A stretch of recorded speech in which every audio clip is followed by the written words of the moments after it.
What's up, you guys? Thanks for clicking on the video. Before we get into it, make sure you like, comment, and subscribe to the channel.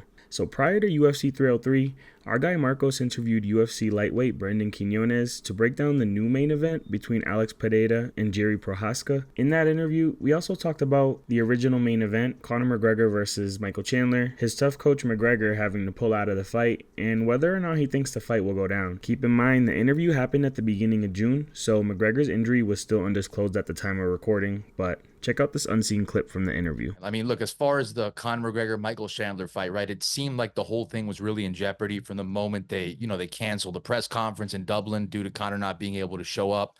From there on, it felt like it was all up in smoke, right? Once that went down. I mean, how confident were you that the fight was going to happen once the thing got canceled in Dublin, the press conference? Because I personally wasn't too complicated. And again, it looked like that's when all the fight got in jeopardy. That's when it looks like from that point on. Man, to be honest, I wasn't really sure what was going on because I'm on Conor's close friends. Conor follows me. I follow him. I see what he's doing. The man trains his ass off. He trains hard. He definitely looked motivated, like he wanted to be in there and he wanted to be fighting. But obviously, as history has shown, you go into a fight with your leg already broken and then you snap your shit in the fight. I don't think he wants another layoff like that. So, I mean, when that happened, it was kind of odd because the night before that, before Dana White was at a post-fight press conference for another fight night, talking about how he's flying to Dublin tomorrow to go get ready for the press conference. So the next day is when the press conference is canceled. So obviously there was something wrong. But the man's never pulled out of a fight. You know what I mean? I don't think he's scared. I think he's ready for the return. But I just think, like, obviously having gone through the shin break, I think it's something you got to take care of. You can't be over here going into fights injured like that. But the difference is with guys like Conor is that there's so much money on the line. There's so much at stake, so much investment in each event he's on. So he wants to try and pull out or try as hard as he can to not pull out if he can, But obviously it was something that needed to happen so they can go into the fight healthy. It's not like Conor's getting any younger. It's not like he has a crazy amount of years left on him. So obviously I would think he wants to go in healthy and be able to make a little run instead of going in injured and then stopping everything he planned for in the future. It's interesting because Kamaru Usman actually said recently that he actually thinks that this means Conor's taking the fight more serious because maybe he wants more time to be ready and put on the best version of himself. That might be a hot take because a lot of people would think it's the opposite, but I feel like you tend to agree with that based on what you said. Do you agree with him? No, I agree. If you wanted any sort of future, you need to take this seriously and make sure you go in there healthy. At the end of the day, this isn't a game. We're not over here shooting a basketball or kicking a ball into a net. Right. This is fighting. So you go in there and you get injured, and when you could have avoided it, then you put yourself out for 2 years. That's 2 years of his career he set back. I mean, I think Conor's like 33, 34 now. It's not like he has another 10, 15 years. It's not 2014 McGregor. He's got to take care of his body and make sure he can show up, provide for himself, provide for his family, and then leave a legacy and put on the right show for the fans. Yeah, and based off what you said, it seems like you think that it probably has to do with the the big tibia fibula fracture that he suffered in that fight with Poirier years ago. I mean, he didn't really come out and say what it was specifically. I would assume that's what it is, right? He said it was something he sustained before the press conference. So I mean, do you think it is that that infamous leg that he snapped? Do you think that's what it is? Like maybe a setback with that? I doubt it. I think if he re-broke that, he wouldn't be fighting at all. Sure, but not even like maybe a little setback or anything. You don't think has anything to do with that?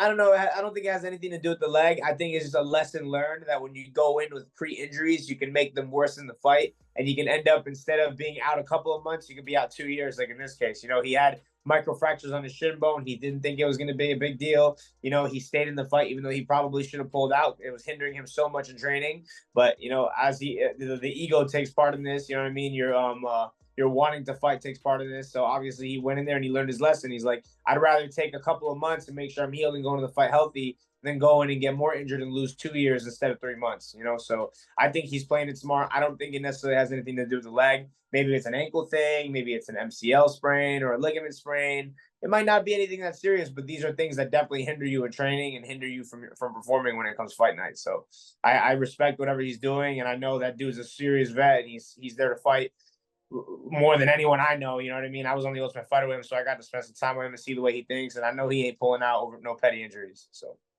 yeah. Speaking of the Ultimate Fighter, because again, you were there, right? How did he look physically? Did he look like a guy who was, physically fit to compete again in the octagon? I mean, Conor's someone like everyone acts like because he's off drinking whiskey or doing his thing that the man don't train. The man trains every day. He might be partying and having fun and being with his family and stuff, but he's training hard. You know, he has the money to be able to afford to train whatever time he wants, whenever he wants, wherever he wants. So I know he's very consistent. When I was going to go to fight him, he was definitely not in fight shape, but he definitely was fat, not fat by any means. He was in the gym working out every day. He was working with his coaches. He was eating healthy. I saw the way he was eating when he took us to dinner. Like he's always on his shit. He lives the life that he says he lives. So yeah, I think he was definitely ready to make a comeback. I thought he could have came back sooner than what he is right now. So yeah. Even if at times he's looked bigger or smaller or whatever, you know. Oh no, he was looking big and bloated, like big and bloated. Sure. But I don't think it was from any like PED use or anything like that. I thought it was more just from being like not being out from surgery, eating good, you know what I mean, just living his life, you know, things like that happen. So you know, I'm guilty of it myself, getting a little blown up and whatnot. So, but yeah, he looked good. I thought he was in pretty good shape for what he was. Yeah, absolutely. And even when he is big, right? You never see him with a stomach. Like he's always never has a belly on him. Even when he's bigger, it seems like it may be muscle, right? Not necessarily getting fat and being lazy. Yeah, Conor's always in pretty good shape from what I see. Yeah. So you mentioned, I don't know if you mentioned that you do speak to him since the show or that you don't. Which one is it? Do you guys keep in touch since the Ultimate Fighter? No, I mean we've messaged here and there, and you know I have comments on his stuff. He comments on my stuff. It's not like we're like close best friends, you know. But he played a part in a big part of my career, you know, in the Ultimate Fighter, and I was there and got to know him a little bit. He's someone I look up to, so you know we stay in touch here and there. But it's not like I'm hitting his line every other day. I haven't talked to him really during his camp or anything like that. But I'm just pretty much aware of what he's doing. So yeah. Do you think the fight ever happens? Because me personally, I'm like 50% sure it happens at best at this point, but I don't know. What about you? Yeah, I'm pretty sure it happens. I'm definitely sure it happens. There's a lot of money in the line. They've done a lot of promotion, you know. But even Conor, the Chandler one specifically, because there's always money with Conor, but Conor can fight anybody, right? Yeah, I think the Chandler fight specifically. I think, believe it or not, I think Chandler's one of the easier matchups in the division stylistically for Conor. I think that's why he picked Chandler to fight, because it's, I think, in my opinion, a perfect comeback fight. Now, Chandler might be a beast athlete. He got hella heart. He's always going to be there. But at the end of the day, his fight IQ lacks. And skill for skill, I think Conor's levels above him. You know, power, athleticism, and toughness is all Chandler has to offer in that matchup, in my opinion. You know, not knocking Chandler. You know, Chandler's a top 5 fighter, top 10 fighter. You know, he's fought some of the best, Bellator champ, fought for the title in the UFC. I'm not saying he's a bad fighter, but as far as like the skill sets that they have, I feel like Conor's triumph over his a lot, and I think that fight is definitely going to happen. I think that people shouldn't panic. I think they should be patient. You know, everyone's such a big Conor fan.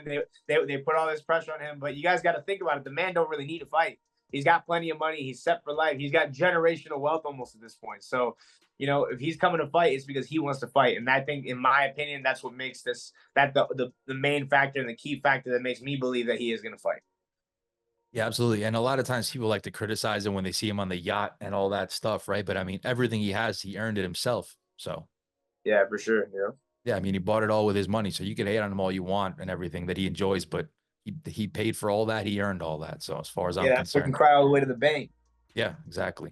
So what do you say to people that would say, you know, prime for prime, I'm going Conor by KO all day, but you know, given Conor's new, I don't want to say lifestyle, but the guy obviously, I mean, it's not a lie that he hasn't fought in a long time. It's not a lie that he hasn't been very active. It's not a lie that he did sustain a very bad injury. So what do you say to anyone that would say maybe Conor at his peak 2016, but now I'm not sure? I mean, because you did say that the guy still looks locked in and engaged. So what would you say to anyone that's saying maybe Conor now wouldn't beat Chandler?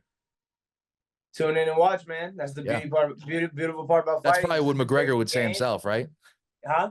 That's probably what Conor would say himself, right? You know, reality, man, you know, like at the end of the day, that's something only that he knows. That's something only him and Chandler will know when they get in there together. You know, just tune in and watch. That's the beautiful part about fighting. I've seen crazy things happen. You've seen crazy comebacks. You've seen crazy underdog stories. You've seen insane comebacks. You know what I mean? He claims he's going to have the greatest comeback in the history of combat sports. Sure. Man, fighting's such a hard thing to predict and like be sure of. So with this thing, man, it's one of those things. Just buckle up, watch, and just tune in, and you'll get your answer. Just to be clear for like the fans out there, not to attack me, what I meant by Conor would say that too was Conor would say, I guess we'll see at, you know, whenever we fight. Exactly, yeah. I don't mean like Conor would say that he's not in his prime anymore, because of course he wouldn't say that. But of course not. course. Now I know what you meant. So as we know, the fight got canceled and has yet to be rebooked, but there's been teases that the fight is going to happen sometime in December. Most recently, Chandler and Conor went back and forth on Twitter, and from the looks of it, we might not be getting this matchup after all. Chandler responded because he was butthurt that McGregor said something about Donald Trump. He said, "Never mind guys, I think it's time I finally admit that the fight is off. He's still in stage 2 of 7 of grief pertaining to his career being over. Figured he'd be closer to 5 by now. Godspeed." He also posted this picture laughing at Conor McGregor looking like Stone Cold Steve Austin. McGregor responded, "LOL, okay lil bro. Swapped out handy. Max Holloway, what you at December? The real BMF, you know." Chandler responded, "Max wouldn't even fight me, let alone you. He wants the title. Don't act like you hold the cards. Swan song incoming." But let's be honest, he does hold the cards because this fight still hasn't happened and Chandler hasn't been sitting on the sidelines for however long. But anyways, guys, let me know what you guys think in the comments below. Do you think this fight's gonna happen? What do you think about what Landon had to say about the fight, Michael Chandler, and his TUF Coach? If you haven't subscribed already, what the are you waiting for? Anyways, I'll catch y'all on the next one.